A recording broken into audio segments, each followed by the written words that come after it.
ঢাকায় শিশু রামিসাকে ধর্ষণ ও হত্যার ঘটনায় দ্রুত বিচার এবং শিশুদের নিরাপত্তা নিশ্চিতকরণের দাবিতে পঞ্চগড়ের তেঁতুলিয়ায় মানববন্ধন অনুষ্ঠিত হয়েছে। শুক্রবার দুপুরে তেঁতুলিয়ার শিশু স্বর্গ ফাউন্ডেশনের আয়োজনে উপজেলার তেঁতুলিয়ায় এই মানববন্ধন অনুষ্ঠিত হয়। এতে স্থানীয় নারী, পুরুষ ও শিশুসহ সব শ্রেণীর পেশার মানুষজন অংশগ্রহণ করেন। মানববন্ধনে বক্তারা ক্ষোভ প্রকাশ করে বলেন, সমাজে শিশুদের ওপর নির্যাতন ও হত্যাকাণ্ড আশঙ্কাজনক হারে বাড়ছে।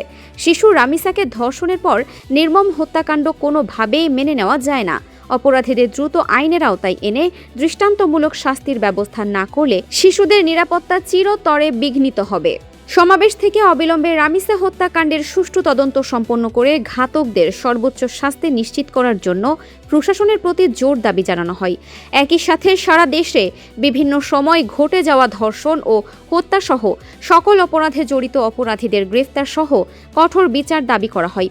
এ সময় মানববন্ধনে বক্তব্য রাখেন তেঁতুলিয়ার পরিবেশপ্রেমী মাহমুদুল ইসলাম মামুন, সচেতন অভিভাবকের পক্ষে জাহাঙ্গীর আলম, মর্জিনা আক্তার মাহি সহ শিশু স্বর্গ ফাউন্ডেশনের কর্মী, স্থানীয় সচেতন নাগরিক এবং তেঁতুলিয়ায় কর্মরত সাংবাদিকরা। একই সাথে শিশু ও নারীর প্রতি যৌন নির্যাতন ও নিপীড়নের প্রতিবাদ এবং দায়ীদের দ্রুত ও সুষ্ঠু বিচার দাবিতে শুক্রবার বিকেলে পঞ্চগড় জেলা শহরের চৌরঙ্গী মোড় কেন্দ্রীয় শহীদ মিনারের সামনে মানববন্ধন ও প্রতিবাদ কর্মসূচির আয়োজন করে প্রথম আলো বন্ধু সভা। আরফিন ফারহা, দিনাজপুর টিভি।